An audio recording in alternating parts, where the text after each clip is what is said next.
Well, good evening once again. Day 21 of the Biden administration. Day one of the second impeachment trial for now private citizen Donald Trump. He's the first president to face charges after leaving office, first to be twice impeached. Fully half of all presidential impeachments in our history now belong to him. This trial is being held at the scene of the crime. Many of the senators sitting at desks that were ransacked. And day one ended with senators voting that the trial is constitutional. But the proceedings started in a dramatic fashion when the Democratic managers presented a 13-minute-long display of the most graphic and most powerful evidence of that day. Here is just a portion of the visual record of the seizure and looting and desecration of our Capitol building on January the 6th.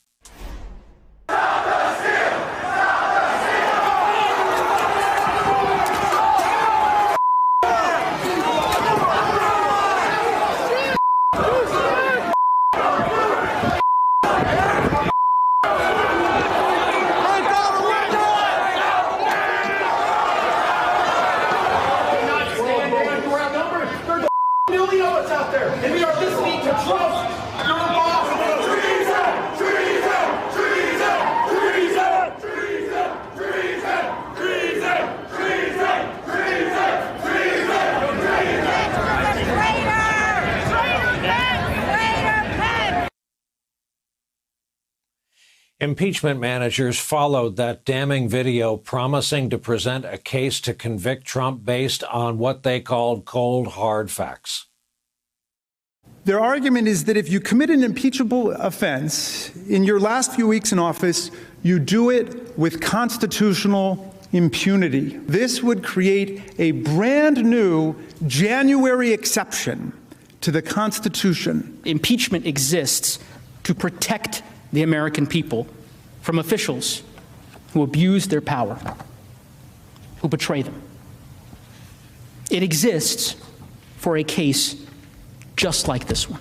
The President of the United States literally incited an armed attack on the Capitol while seeking to retain power by subverting an election he lost, and then celebrated the attack. Perhaps most memorable as moments from today go was lead manager Congressman Jamie Raskin's emotional account of his own personal experience on January the 6th. My youngest daughter, Tabitha, was there with me on Wednesday, January 6th. The sound of pounding on the door like a battering ram. The most haunting sound I ever heard, and I will never forget it. The kids hiding under the desk, placing what they thought were their final texts. She said, "Dad, I don't want to come back to the Capitol."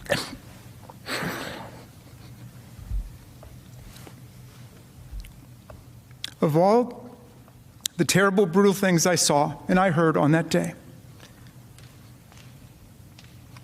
and since then, that one hit me the hardest. That and watching someone use an American flagpole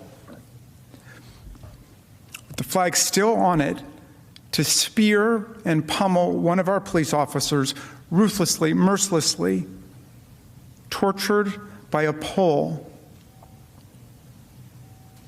with a flag on it that he was defending with his very life. It was then Trump's lawyers' turn to speak before the Senate, and as you'll hear in detail later on in the broadcast, it did not go well. While they never argued that their client was innocent, his two defense attorneys eventually got around to arguing the impeachment trial is largely politically motivated and therefore unconstitutional. Let's understand why we are really here. We are really here because the majority in the House of Representatives does not want to face Donald Trump as a political rival in the future. Anyone truly interested in real accountability for what happened at the Capitol on January 6th, would of course insist on waiting for a full investigation. Any civil officer who ever dares to want to serve his or her country must know that they will be subject to impeachment long after their service in office has ended. This is nothing less than the political weaponization of the impeachment process. The accused is not the president, The text of the United States Constitution, therefore, does not vest the Senate with the power to try him. They also offered their own video compilation, but theirs was set to ominous music, and it shows House Democrats calling for Trump to be removed from office.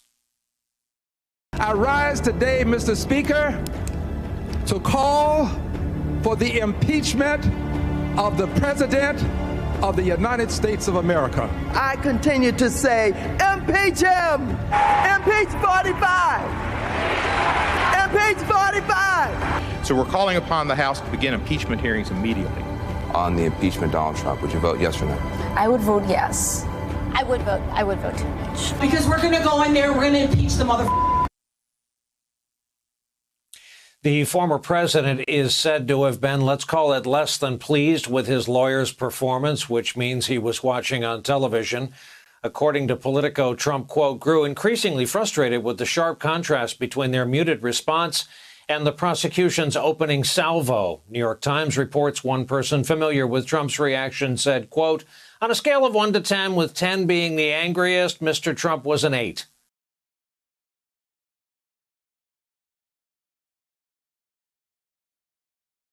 Hey, thanks for watching our YouTube channel. You should know that you can follow today's top stories and breaking news and catch up on your favorite MSNBC shows all in one place.